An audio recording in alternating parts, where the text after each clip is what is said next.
2021 up till date, it has become more and more profound as compared to the years that I just mentioned earlier on.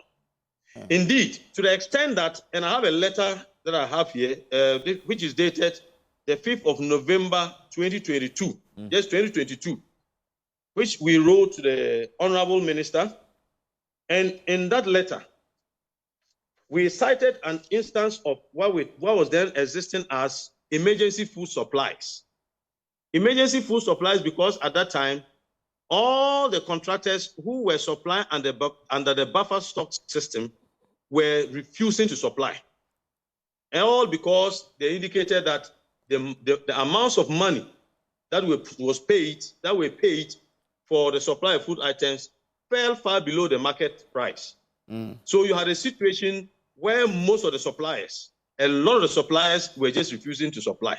And even those who will supply will come to negotiate, with the school heads and indicate, okay, I've been asked to give you 20 bags of maize and 10 bags of rice.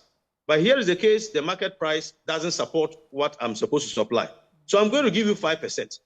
Now, here is a headmaster who sits down and for the whole of that week, he hasn't had any rice to feed his students. He hasn't got any maize to feed his students. So some of them, because of this, and sometimes, you see, there's a saying in my language that the one who sees the fire on the mountain is the one who must go and fetch it. At a distance, it's very easy to say that, oh, once the items they didn't meet the specifications, don't receive.